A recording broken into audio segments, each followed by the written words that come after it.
Hello everybody and welcome back to my channel, Never Alone.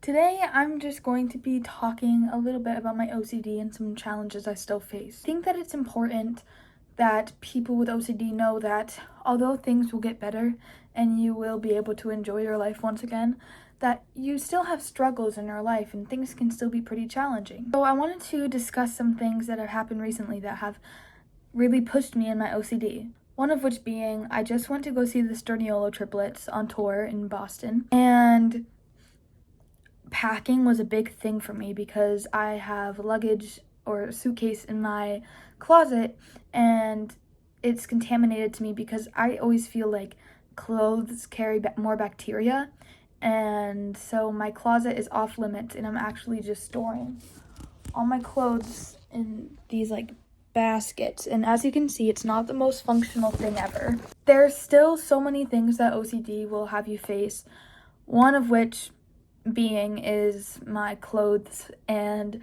that is something really hard for me. I've been struggling. I've been kind of kicking my laundry over to the laundry bins, not really touching it or picking it up, but I've really been trying to push back against it and try to do these things to help myself better. I just wanted to sit down and have this talk and let you know that not everything is going to be perfect and sugar plums and gumdrops all the time. There's going to be days where you struggle with things harder than other days, and it's sadly how it goes, but those days are what makes you a stronger person. I think that this video is the perfect opportunity for me to read you a note from when I stayed at my first hospital, and I had to write this whole entire it's called a worry script. It's something you have to read aloud to the staff members there and even to another resident at times.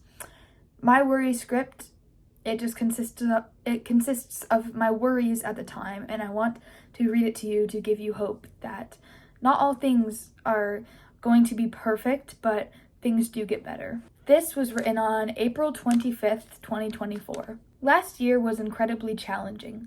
I felt, and still do feel, as if I have caused all my friendships to end. Every conversation I had with someone, my head would be pounding me with questions, such as, "You're talking too loud. Do they hate me? Why can't I just be quiet?" And then I would come home from school and ruminate about the conversations I had with others. I felt so annoying. After a long few years of bad friendships and bullying that I still feel I am the cause for, my OCD skyrocketed and I was homeschooled this year. Next year, I'm going to have to go to Academy, which is a public charter school in Maine. I am worried about meeting new people and having to talk. I don't want a repeat of what happened last year. I am worried I will mess up every friendship I try to start, and I'm scared of being a bad person. I am also worried because this new school specializes in STEM, when I am horrible in math. Science, technology, engineering, mathematics. I'm worried about dealing with contamination within the school because my hand washing and anxiety is extremely time-consuming. I'm scared people will hate me or find me annoying. If I was in school currently, I wouldn't talk unless asked a question. I hope school will be good because I've really enjoyed and learned a lot while being homeschooled. So, past me, and that was fairly recent, but that was while I was staying at the hospital, I put myself into this box of I was the cause for everything that had gone wrong in my life, and I didn't deserve to have new friends, but I was also afraid of making new friends, and I had really trapped myself within these ideas that I had of what the next bit of my life is going to look like. I remember thinking, when I go to school, I'm not going to talk, which I kind of have to laugh at that because on Friday, I was actually proclaimed the loudest student in the building by my English teacher, so shout out to that teacher. It wasn't rude, it was just funny. But yeah, a lot of this stuff, I thought I was going to make zero friends, and here I am. And although I don't have many friends at school, I do have some. And I also have so many friends from treatment that I'm still in contact with and call every day.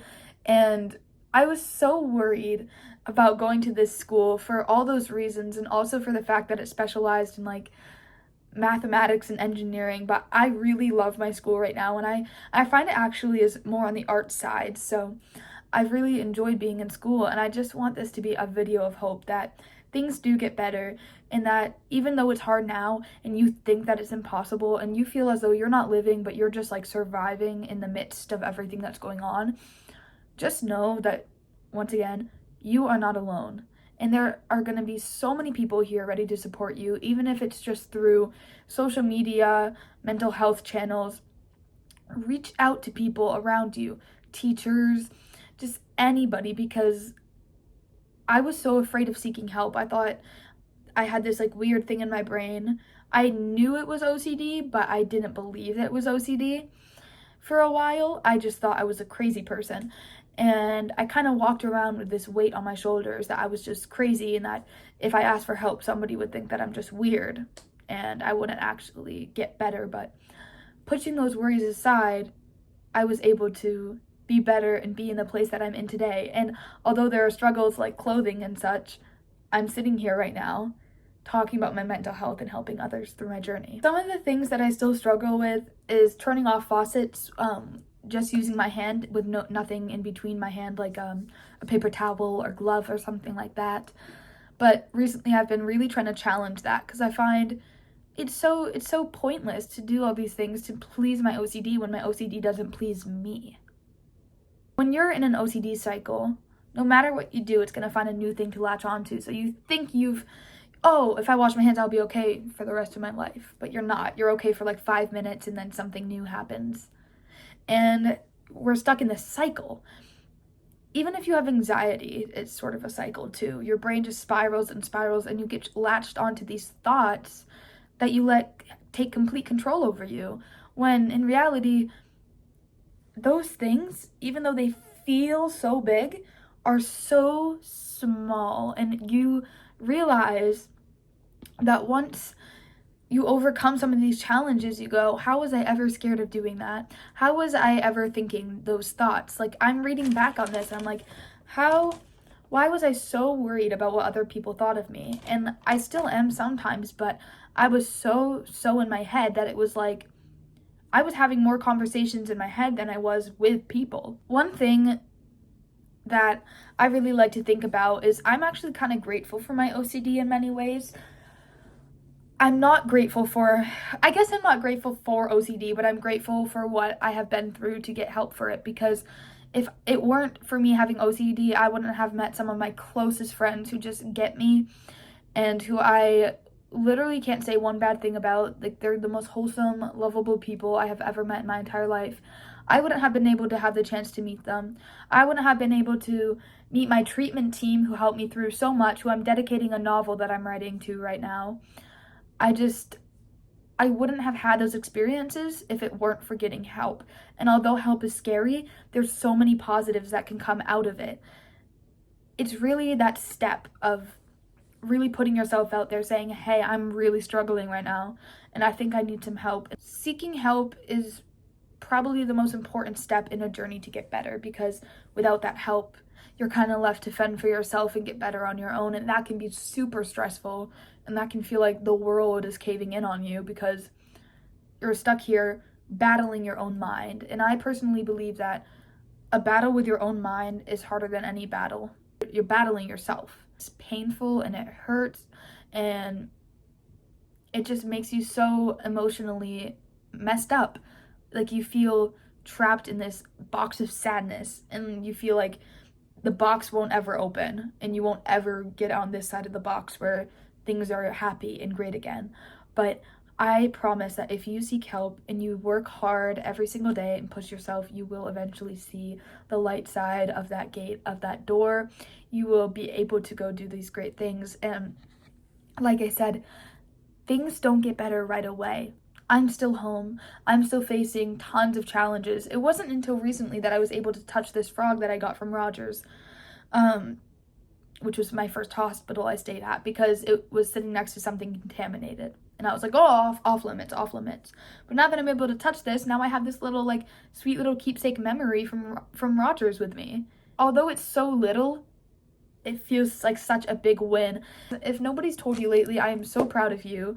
And even tiny things. Me personally, I struggle with contamination, so I know that even opening a doorknob was hard for me at a time, and having a person there to just be like, hey, you've got this, like, you can do that doorknob, like, you can open up that doorknob. It's a really great thing to have, but of course you won't get that if you don't ask for help. And if you have accomplished anything, even a small thing today, I am so proud of you. Even if you haven't, even if you're just battling your own mind right now, I'm proud of you, because it takes a lot of strength in a person to keep going with constant noise in their brain. I hope that you were able to find some comfort within this video and kind of be able to say, yeah, things aren't going to get fully better, but there is light on the other side, and if I ask for help, I'll be a step closer. And even those little steps that you take, I am so proud of you for. You are so loved. You are not alone. Everybody's facing their own battles. They may not be the same as each other, but people see you. People understand you. And although it may feel so hard and like you're never going to escape that glass box where you can see everyone around you having the time of their life, but you feel like you're trapped and you're locked, you're gonna get out of there. I love you all so much, and I hope to see you guys next time.